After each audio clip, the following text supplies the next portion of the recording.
नमस्कार दोस्तों, ओम नमः शिवाय। स्वागत है आप सभी का इस नए वीडियो में। ओम नमः शिवाय, जय श्री शिवाय, नमस्तुभ्यम, हर हर महादेव। महा उपाय अर्थात परिवर्तनी एकादशी तिथि के दिन का यह उपाय जो है, यह महा उपाय आप सभी के लिए सिद्ध हो सकता है। क्यों? क्योंकि शनिवार के दिन हम सभी की परिवर्तनी एकादशी पड़ रही है और इस वीडियो में जो भी आपको उपाय बताए जाएंगे, 3 विशेष महा उपाय बताए जाएंगे और ये 3 महा उपाय ऐसे हैं कि आप इसको किसी भी एकादशी पर कर सकते हैं। यह हर एक एकादशी पर इन उपायों को आप सभी कर सकते हैं और शनिवार के दिन पर तो विशेष रूप से कर सकते हैं। और अभी हम सभी की परिवर्तनी एकादशी पड़ रही है, अर्थात हम सभी के जीवन में हर रूप से परिवर्तन लाने के लिए, यदि स्थिर लक्ष्मी नहीं है तो उसमें परिवर्तन आएगा और आपके घर में स्थिर लक्ष्मी का वास होगा। अष्टलक्ष्मियों में से एक जो होती है स्थिर लक्ष्मी, उनका वास होगा। आपकी कोई कामना परिपूर्ण नहीं हो रही है तो वह मनोकामना परिपूर्ण होगी, आपकी कामना परिपूर्ति में परिवर्तित होगी। आपके घर में धन नहीं आता है तो वह परिवर्तित होगा और आपके घर में धन टिकना प्रारंभ हो जाएगा। आपके जीवन में धन की जो है कमाई और बढ़ोतरी होना प्रारंभ होगी। हल्दी वाला ये छोटा-सा अद्भुत सा उपाय है, जो 3 विशेष उपाय हैं, 3 महा उपाय हल्दी वाले उपाय हैं, जो कि अत्यंत चमत्कारी विशेष रूप से लाभदायक है। इनमें से कोई एक भी उपाय करते हैं, इन महा उपायों में से कोई एक भी उपाय कर लेते हैं आप एकादशी की किसी भी तिथि पर या फिर इस परिवर्तनीय एकादशी पर करते हैं, तो आप सभी को विशेष रूप से लाभ होगा। कैसे करना है, किस क्रियानुसार करेंगे, संपूर्ण जानकारी, संपूर्ण विधि जानेंगे और समझेंगे पूज्य गुरुदेव जी की अनुकंपा कृपा से। तो चलिए जानते हैं और समझते हैं, लेकिन प्लीज़ उससे पहले वीडियो को लाइक ज़रूर करिएगा यदि आप चैनल पर नए हैं और मेरी आवाज़ पहली बार सुन रहे हैं तो चैनल को सब्सक्राइब अवश्य रूप से करें और कमेंट में हर हर महादेव ओम नमः शिवाय ज़रूर रूप से लिखिएगा। देखिए, यह जो उपाय है, इस वीडियो में जो भी उपाय बताए जा रहे हैं, ये सारे के सारे उपाय एकादशी के उपाय हैं और यह एकादशी के ऐसे उपाय हैं कि आप इन उपायों को कभी भी कर सकते हो किसी भी एकादशी पर। और अभी हम सभी की परिवर्तनी एकादशी पड़ रही है, भगवान विष्णु जी की एकादशी है और इस एकादशी में यदि हम उपाय करते हैं अपने जीवन में परिवर्तनी एकादशी का, तो हमारे जीवन में घर में सुख शांति समृद्धि ऐश्वर्य कीर्ति हर चीज आती है। यानी कि हमारे घर में जो भी चीजें थी सब में परिवर्तन आता है, सब में बदलता है। यानी कि यदि जो भी जैसा था उसका ठीक बिल्कुल विपरीत हो सकता है। यदि हमारे पास जितनी भी समस्याएं थी हम उनके लिए उपाय करते हैं तो हमारे जीवन में हर रूप से समस्याएं समाप्त होती हैं। तो इस दिन हम सभी को आंवले के वृक्ष वाला एक अद्भुत उपाय विशेष रूप से करना चाहिए। बात करें हम पहले उपाय की, जो हमारी कामना को परिपूर्ण कर सकता है, हमारे जीवन में धन की प्राप्ति करा सकता है, हमारे घर में अष्टलक्ष्मी जी की भी प्राप्ति करा सकता है। यानी तीनों में से किसी भी एक इच्छा मनोकामना के लिए करते हैं तो वह तो परिपूर्ण होगी होगी। साथ ही साथ जो विवाहित महिलाएं हैं वह अपने दाम्पत्य जीवन के लिए, सुखद दाम्पत्य जीवन के लिए कर सकती हैं। कुमारी महिलाएं या कन्याएं कहें तो वह अपने वैवाहिक जीवन से संबंधित यदि उनकी कोई इच्छा है या फिर अपने मन चाहे वर के साथ विवाह करना चाहती हैं या फिर अपने इच्छा अनुसार एक अच्छे जीवन साथी का चयन करना चाहती है तो उसके लिए भी प्रार्थना याचना कर सकती हैं इस एकादशी पर इस उपाय को करके। साथ ही साथ अपने बच्चों के लिए, जिन माताओं बहनों को अपने बच्चों के लिए उपाय करना है कि वे शिक्षा के क्षेत्र में सफल हों, सफलता प्राप्त करें, कॉम्पिटिटिव एग्जाम जो होते हैं उनमें सफलता प्राप्त करें या फिर किसी विशेष सरकारी नौकरी की तैयारी कर रहे हैं उसमें सफलता प्राप्त करें, तो उसके लिए भी आप सभी यह उपाय कर सकते हैं अपनी परिवर्तनीय एकादशी पर। इससे क्या होगा, इस उपाय को करने से देखिए, आप जो भी कार्य जिस भी शैली से कर रहे थे, आप कोई ऐसा काम है जिसको जिस गति से जिस शैली से कर रहे थे, आपके अंदर ऐसा परिवर्तन आएगा कि आप उस काम को एक अलग ही शक्ति, एक अलग ही ऊर्जा और एक अलग ही शक्ति के साथ अनुभव करते हुए करेंगे और उसमें ऐसा परिवर्तन आएगा, आपके अंदर खुद ब खुद ऐसा परिवर्तन आएगा कि आपको एक नई चमक, एक नई तेज, एक नई ऊर्जा की अनुभूति होगी भगवान वासुदेव की कृपा से और उस काम को आप और भी अच्छे से कर सकेंगे। तो बात करते हैं उपाय की। आंवले के वृक्ष के समक्ष जाना है आप सभी को एकादशी तिथि के दिन, किसी भी आंवले वृक्ष के समक्ष जाइए, क्योंकि गुरु जी की कथा के अनुसार गुरु जी कहते हैं कि आंवले के वृक्ष के जड़ के नीचे एकादशी तिथि के दिन भगवान विष्णुदेव शयन में रहते हैं, अर्थात विश्राम करते हैं। तो आंवले के वृक्ष के नीचे विश्राम करते हैं ठीक एकादशी तिथि के दिन। तो हम सभी को आंवले के वृक्ष के समीप अवश्य रूप से न जाना चाहिए। वहां पहुंच करके हम सभी क्या कर सकते हैं कि अपने साथ एक तांबे का पात्र लेकर जाएंगे, एक लोटा शुद्ध जल लेकर के जाएंगे। यह जो हम जल लेकर के जाएंगे, इस जल को हम सभी को अपने घर से लेना है। घर से इसलिए कहा जा रहा है कि मटके परिंदे वाले स्थान से ही लीजिएगा जहां पर भी आपके घर में रसोई का स्थान हो।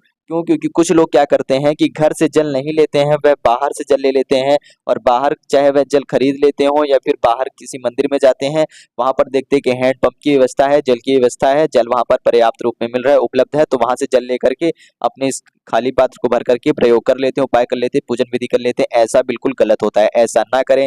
ऐसा उन लोगों के लिए होता है जिनके पास कोई भी सामग्री ना हो और जल कम पड़ रहा हो तो वह ले सकते हैं, परंतु यदि आपके पास जल है, आपके पास सुविधा है, तो आप थोड़ा सा परिश्रम करें, थोड़ी सी मेहनत करें और अपने घर से ही जल को भर करके ले जाएं। इस बात का विशेष रूप से ध्यान दीजिएगा।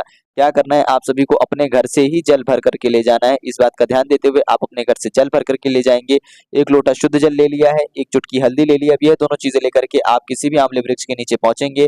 अब चाहें तो इस एक चुटकी हल्दी को इस जल के पात्र में मिला करके समर्पित करें, या फिर आप चाहें तो इस एक चुटकी हल्दी को वैसे का वैसा ही आप भगवान वासुदेव जी का नाम लेते हुए ओम नमो भगवते वासुदेवाय नमः इस नाम मंत्र का जप करते हुए यह एक चुटकी हल्दी वहीं पर समर्पित कर दें, या फिर उसके बाद उसके ऊपर जल समर्पित करें। दोनों कर सकते हैं, या तो आप जल में एक चुटकी हल्दी मिला करके समर्पित करें, या फिर पहले एक चुटकी हल्दी समर्पित कर दें वहीं पर और फिर उसके बाद आप जल समर्पित करें। ठीक, तो ध्यान दे सकते हैं यहाँ पर पहले एक चुटकी हल्दी समर्पित कर दिया है वे आंवले के वृक्ष की जड़ पर, और फिर एक लोटा शुद्ध जल समर्पित कर रहे हैं। अब जब आप जल समर्पित करेंगे तो यहाँ पर विशेष रूप से ध्यान दीजिएगा कि आपको सबसे पहले भगवान विष्णु जी की, भगवान हरि का, भगवान नारायण का नाम लेना है, हरिहर महादेव जी का नाम लेंगे, उसके बाद ओम नमो भगवते वासुदेवाय जी का नाम लेंगे। क्या नाम लेंगे? हरिहर महादेवाय नमः, ओम नमो भगवते वासुदेवाय नमः, हरिहर महादेवाय नमः, ओम नमो भगवते वासुदेवाय नमः। इस प्रकार से निरंतर आपको मंत्र का जप करते हुए संपूर्ण जल जितना भी आप सभी के पास इस पात्र में जो जल है, यह संपूर्ण जल इसी वृक्ष के नीचे आप सभी को समर्पित कर देना है। भगवान विष्णु जी को प्रणाम करना है, उनसे प्रार्थना याचना करनी है अपने उज्जवल जीवन के लिए, अपने भविष्य के लिए, अपने अविवाहित जीवन के लिए, यानी कि आने वाले जो विवाहित जीवन है उसमें सुखद दाम्पत्य जीवन व्यतीत करने के लिए, या फिर जिन लोगों का विवाह हो चुका है तो अपने दाम्पत्य जीवन को और भी ज्यादा मजबूत और भी ज्यादा प्रेम गाढ़ा बनाने के लिए, या फिर और भी ज्यादा अच्छा बनाने के लिए, साथ ही साथ अपने बच्चों के जीवन को, उनके भविष्य को अच्छा बनाने के लिए, उनके सुखद जीवन के लिए, व्यापार नौकरी में तरक्की के लिए, घर में आर्थिक स्थिति के लिए, किसी भी चीज के लिए, किसी भी कार्य में परिवर्तन के लिए, ध्यान दीजिएगा, किसी भी कार्य में परिवर्तन के लिए आप सभी यह उपाय कर रहे हैं तो आप प्रार्थना याचना करेंगे और विनती करेंगे भगवान वासुदेव जी से नाम लेते हुए, और माता लक्ष्मी जी को भी प्रणाम करेंगे। ऐसा करने से देखिए, ध्यान दीजिएगा कि जब आप एक चुटकी हल्दी समर्पित करते हैं ना तो आपके घर में ऐश्वर्य आती है, सुख शांति समृद्धि तो आती ही आती है भगवान विष्णु जी की कृपा से। आपके घर में एक नई चमक, एक नई तेज, एक नई ऊर्जा के साथ साथ ऐश्वर्य, कीर्ति, मान, सम्मान, यश, प्रतिष्ठा मिलती है जब आप हल्दी समर्पित करते हैं, और विशेष रूप से लक्ष्मी जी की भी कृपा होती है और आपके घर में धन धान्य की भी पूर्ति होती है, आपकी आर्थिक स्थिति जो है वह मजबूत होती है।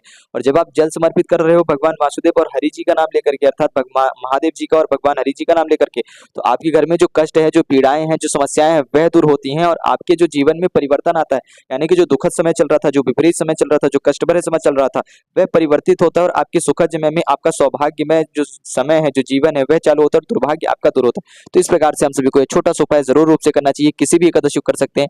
यदि आप चाहते हैं अपने जीवन में संपूर्ण रूप से परिवर्तन आए, यदि आप चाहते हैं कि आपको पूर्ण रूप से परिवर्तन मिले, तो आप सभी को यह उपाय जो है लगातार, यानी कि कहें तो सलंग 5 एकादशी को करना चाहिए। कहने का तात्पर्य है कि अभी जो एकादशी पड़ रही है परिवर्तन एकादशी, इस पर करेंगे, फिर आने वाली अगली एकादशी पर इस उपाय को यदि लगातार आप 5 बार कर लेते हैं तो आपके ऊपर से शनि दोष भी समाप्त होता है, आपके ऊपर से मंगल दोष समाप्त होता है जिससे कि धन की हानि नहीं होती है, साथ ही साथ आपके ऊपर से गुरु दोष समाप्त होता है जिससे कि आपको व्यापार, नौकरी और शिक्षा के क्षेत्र में कभी कोई हानि नहीं होती है।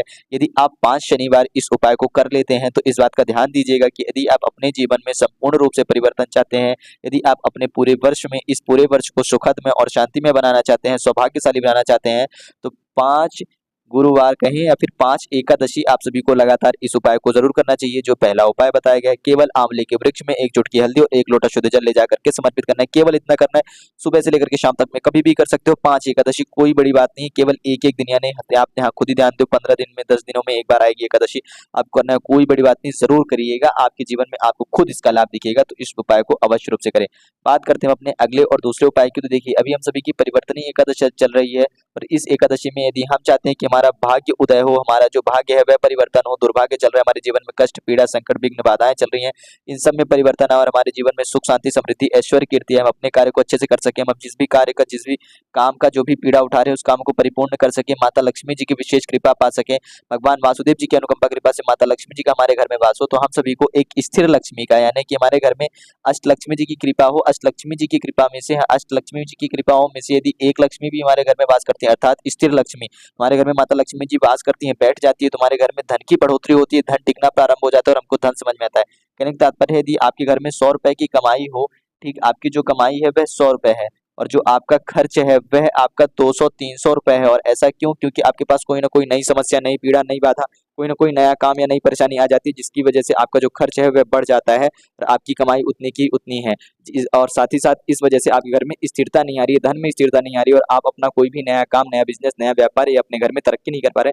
तो आपको ये छोटा सा उपाय करना चाहिए जिसमें भगवान शिव जी की विशेष कृपा होगी, आपके ऊपर से जो दोष हैं वह समाप्त होंगे, भगवान वासुदेव जी की कृपा होगी, वह आपके ऊपर अपनी कृपा बरसाएंगे, वास करेंगे, तो माता लक्ष्मी खुद ब खुद भगवान वासुदेव के साथ आती हैं और आपके घर में बैठती हैं। तो आपके ऊपर अष्ट लक्ष्मियों में से एक लक्ष्मी अर्थात स्थिर लक्ष्मी जी का वास करती हैं और आशीर्वाद देकर जाती हैं।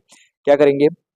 ध्यान दीजिएगा, 7 बेलपत्री लेंगे जो कि कहीं से भी कटी पिटी या खंडित नहीं होनी चाहिए, तांबे के लोटे में 1 लोटा शुद्ध जल लीजिएगा। ये दोनों चीजें तैयार करके जल जो है, पुनः से बता रहा हूँ आप सभी को, ध्यान दीजिएगा। गुरुजी कहते हैं, सदैव गुरुजी अपनी कथा में कहते हैं कि जल अपने घर से ही लेकर के जाना है। आपको मंदिर में मिल रहे जल या मंदिर में उपलब्ध हो रहे जल का प्रयोग नहीं करना है, इस बात का ध्यान दीजिएगा। ना ही किसी अन्य व्यक्ति से आप जल का पात्र मांगेंगे कि आप मंदिर पहुंच गए हैं, वहां आपने बेलपत्री भगवान शिव जी के शिवलिंग से उठा लिए, शुद्ध जल से साफ करके, वह तो सही है। आप बेलपत्री नहीं मिल रही तो उस भगवान शिव जी के शिवलिंग से ले सकते हैं, परंतु जल आप अपने घर से ले जा सकते हैं। तो इस कार्य को जरूर करिएगा, थोड़ा सा कष्ट करें, जल अपने घर से ही लेकर के जाएं।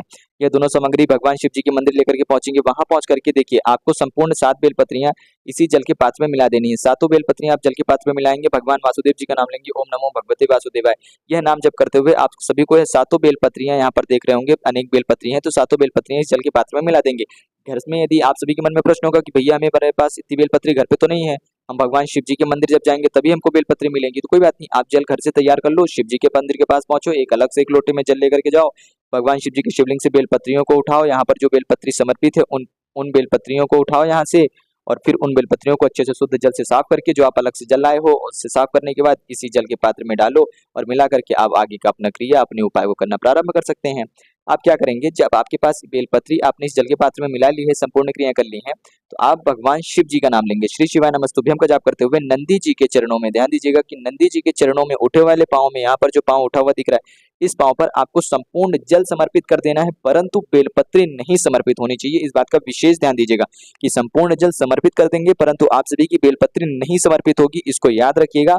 और जैसे ही आप सभी का जल संपूर्ण रूप से समाप्त हो जाता है, तो आप भगवान शिव जी से जो भी आपकी प्रार्थना याचना मनोकामना है, वह नंदी जी के कानों में आप सभी को ओम का उच्चारण करने के बाद करना है, यानी कि ओम नमः शिवाय श्री शिवाय नमस्तुभ्यम बोलने के बाद, अर्थात नंदी जी को जागृत करने के बाद आप अपनी प्रार्थना याचना, अपने जीवन से हर प्रकार के कष्ट, हर प्रकार के विघ्न बाधा, हर प्रकार की नकारात्मक शक्तियों को क्षय करने का, देखिए हर प्रकार की नकारात्मक शक्तियों का विनाश करने का जो कारण है, जितनी भी बुरी शक्तियां उन सभी का विनाश भगवान शिव जी करते हैं। इसलिए आप भगवान शिव जी का ओम श्री शिवाय नमस्तुभ्यम ओम नमः शिवाय का जाप लेते हुए नंदी जी के कानों में मंत्र कहेंगे, यह मंत्र कहेंगे ओम नमः शिवाय श्री शिवाय नमस्तुभ्यम का, नंदी जी को जागृत करेंगे। उसके बाद आप अपनी प्रार्थना याचना करेंगे कि हमारे जीवन से, हमारे घर से ही प्रभु, हे भगवान, जितनी भी समस्याएं, जितनी भी कष्ट हैं, जो बाधाएं हैं, जितने भी दोष हैं वह दूर करे, शनि दोष है वह दूर करे, मंगल दोष है वह दूर करे, साथ ही साथ हमारे घर में स्थिरता, अष्टलक्ष्मी जी की अनुकंपा कृपा प्रदान हो, मैं भगवान वासुदेव जी की हमारे ऊपर कृपा प्रदान हो।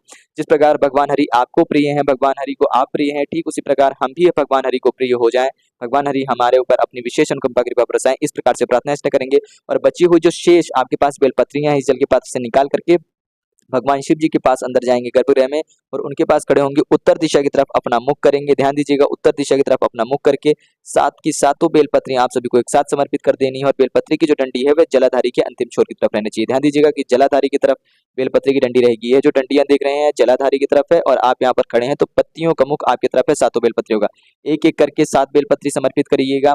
ओम नमो भगवते वासुदेवाय का, देखिए यहाँ पर जल समर्पित करा तो शिव जी का नाम लिया, अब बेलपत्री समर्पित करेंगे तो भगवान वासुदेव जी का नाम लेंगे, भगवान वासुदेव जी का नाम लेते हैं, शिव जी प्रसन्न होंगे, आपके ऊपर कृपा बरसाएंगे, आपके जीवन से कष्टों का निवारण करेंगे, भगवान वासुदेव प्रसन्न होंगे, आपके घर में वास करेंगे, आपके घर में सुख शांति समृद्धि ऐश्वर्य कीर्ति आएगी, सभी देवी देवता 33 कोटि देवी देवताओं का आपके घर में वास होगा, आपके घर से नकारात्मक शक्तियां चली जाएंगी। और जब भगवान वासुदेव जी का आपके घर में वास होगा तो माता लक्ष्मी खुद ब खुद आपके घर में आकर के वास करेंगे, और अब आपसे माता लक्ष्मी प्रसन्न होकर के आपको आशीर्वाद दे जाएंगी। अष्टलक्ष्मियों में से एक स्त्री लक्ष्मी का आपके घर में वास होगा और धन का टिकना प्रारंभ हो जाएगा। तो इस प्रकार से हम सभी को छोटा सा उपाय जरूर करना चाहिए। किसी भी एकादशी को यह उपाय कर सकते हैं, परिवर्तनीय एकादशी को करते हैं यदि आप सभी ये उपाय, तो विशेष रूप से आप सभी को इसका लाभ मिलता है, क्योंकि आपके जीवन में एक अलग परिवर्तन आप सभी को देखने का मिलता है। आपका दुर्भाग्य दूर होकर के सौभाग्यमय की प्राप्ति होती है और सौभाग्य में परिवर्तन होता है।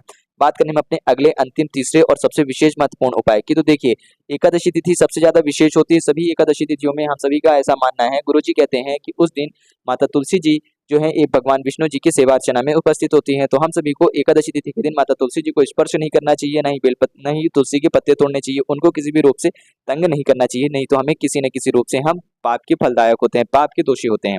तो हम क्या कर सकते हैं, एकादशी के दिन माता तुलसी जी की सेवा अर्चना करते हुए, भगवान वासुदेव जी की सेवा अर्चना करते हुए माता तुलसी जी को कम से कम एक दीपक समर्पित करते हैं, तो तुलसी जी तो प्रसन्न होती ही होती हैं, साथ ही साथ भगवान वासुदेव भी प्रसन्न होते हैं, और हमारे घर में जितनी भी जो दुखद समस्याएं हैं, हमारे घर में जो आने वाली कष्ट हैं, जो पीड़ाएं हैं, जो बाधाएं हैं, वह दूर होती है। हमारी कोई भी एक इच्छा मनोकामना है वही परिपूर्ण होती है। देखिए माता तुलसी जी प्रसन्न होकर से और भगवान विष्णु जी हमसे प्रसन्न होकर के हमारी जो भी इच्छा वरदान है, यानी कि हमारी जो भी काम है, जिस भी कामना से, जिस भी इच्छा से हम यह क्रिया करते हैं, माता तुलसी जी को समर्पित करते हैं, तो हमारी वे सारी इच्छाएं परिपूर्ण होती हैं। फिर वह चाहे किसी भी चीज से संबंधित हो, कोई भी व्यक्ति हो, स्त्री हो, पुरुष हो, विवाह से संबंधित हो, या फिर दाम्पत्य जीवन से संबंधित हो, शिक्षा से संबंधित हो, बच्चों की खुशहाली से संबंधित हो, बच्चे के अच्छे जीवन के संबंधित हो, बच्चे के स्वास्थ्य के लिए संबंधित हो, कोई भी इच्छा मनोकामना हो, उसके लिए कर सकते हैं। क्या करेंगे, ध्यान दीजिएगा। माता तुलसी जी को समर्पित करते हुए भगवान विष्णु जी के नियमानुसार हम सभी को एक दीपक तैयार करना है। मिट्टी का दीपक तैयार करेंगे, गोल बाती का हम सभी का यह दीपक रहेगा। इस दीपक में हम सभी को प्रयोग करना है घी का। यदि घी नहीं है तो हम सभी तेल का प्रयोग कर सकते हैं, अन्यथा हम घी का ही प्रयोग करेंगे। इतनी बात ध्यान दीजिएगा।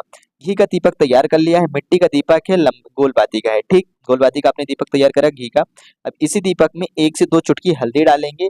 हल्दी जो कि माता लक्ष्मी जी को भी प्रिय होती है, माता तुलसी जी को भी प्रिय होती है, भगवान वासुदेव जी को भी अत्यंत प्रिय है।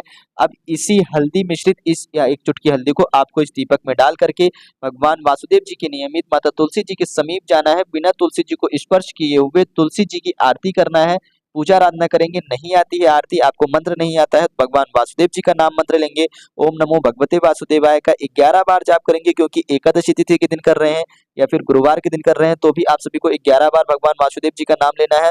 माता तुलसी जी को प्रणाम करना है। माता तुलसी जी का अंत में नाम लेंगे, हे माता रानी, हे माता तुलसी, अपनी अनुकंपा कृपा बरसाए रखें, हमारे ऊपर आशीर्वाद रखें, हमारे घर के ऊपर कृपा बनाए रखें, हमारे घर के ऊपर से जितने भी कष्ट दुख संकट विघ्न बाधाएं हैं वह सब कुछ दूर हो, और आपकी विशेष कृपा से हमारे घर में सकारात्मक शक्ति आए, हमारे सभी भक्तजन जो हैं वह भक्ति भाव में लीन रहे, आपकी कृपा उन सभी पर बनी रहे। भगवान वासुदेव जी को याद करेंगे माता लक्ष्मी जी की कृपा अनुकंपा पाने के लिए, और अपनी कोई भी विशेष इच्छा मनोकामना के लिए। कोई भी यदि आपकी कोई भी काम है, कोई भी इच्छा मनोकामना है, किसी भी कार्य से संबंधित आपकी कोई भी इच्छा है, उसके लिए प्रार्थना याचना करते हुए यह दीपक आपको माता तुलसी जी के समीप स्पर्श करना, समर्पित कर देना है, रख देना है। दीपक 1 चुटकी हल्दी मिश्रित, परंतु ना ही आप माता तुलसी जी को टच करेंगे, ना ही आपका दीपक स्पर्श होना चाहिए। दूर से ही प्रणाम करना है, दूर से ही दीपक रखना है। इतना डिस्टेंस मेंटेन रहना है, इतना डिस्टेंस यानी कितनी दूरी बना करके रखना है कि दीपक तुलसी को स्पर्श ना करे, माता तुलसी जी को। इस बात का विशेष ध्यान दीजिएगा। इस उपाय को आप सुबह भी कर लेना और शाम को भी कर लेना। आपका जो भी काम है, जो भी इच्छा है, वह अवश्य रूप से परिपूर्ण होगी। ध्यान दीजिएगा। यदि आप गुरुवार और एकादशी के दिन माता तुलसी जी को केवल 1 चुटकी हल्दी और 1 दीपक समर्पित करते हैं, तो ऐसा कोई भी इच्छा मनोकामना नहीं है जो कि आपकी परिपूर्ण ना हो। गुरुजी स्वयं अपनी कथा में इस बात को अपने श्रीमुख से कहते हैं, तो इस बात का विशेष रूप से ध्यान रखें। और इन छोटे-छोटे में से 3 विशेष उपायों में से आप कोई भी विशेष उपाय कर सकते हैं, चाहे मनोकामना पूर्ति हो, चाहे स्थिर लक्ष्मी की अनुकंपा कृपा प्रदान करनी हो, चाहे अपने जीवन में हर प्रकार से दुख संकट विघ्न बाधाओं को दूर करके अपने जीवन में परिवर्तन लाना हो, ऐश्वर्य कीर्ति की पूर्ति करनी हो, सौभाग्यमय की पूर्ति करनी हो, यश मान सम्मान प्राप्त करना हो। तो इन 3 चमत्कारी उपायों में से, इन 3 महा उपायों में से आप कोई से भी महा उपाय कर सकते हैं, कोई से भी चमत्कारी उपाय कर सकते हैं। ये 3 महा उपाय हैं। कोई सा भी एक उपाय यदि आप सच्ची निष्ठा के साथ करते हैं एकादशी तिथि पर, तो वह उपाय आपके लिए महा उपाय सिद्ध होता है। आपके घर में स्थिर लक्ष्मी मनोकामना पूर्ति और धन प्राप्ति की भी इच्छा मनोकामना परिपूर्ण होती है। तो कैसे करना था हल्दी वाला छोटा सा उपाय, संपूर्ण रूप से जानिए और समझिए। मात्र इन तीनों में से कोई सा भी एक उपाय आप कर सकते हो, तो जरूर रूप से करिएगा। बहुत ही सरल और सहज रूप से बताने का प्रयास किया गया है गुरु जी की अनुकंपा कृपा से। उम्मीद करता हूँ आप सभी समझ गए होंगे। बहुत ही सरल रूप से बताया है, इसलिए वीडियो को लाइक जरूर रूप से करिएगा। और यदि आप चैनल पर नए हैं या मेरी बात पहली बार सुन रहे हैं, तो चैनल को सब्सक्राइब अवश्य रूप से करिएगा। जय श्री शिवाय, नमस्तुभ्यम, हर हर महादेव, ओम नमः शिवाय।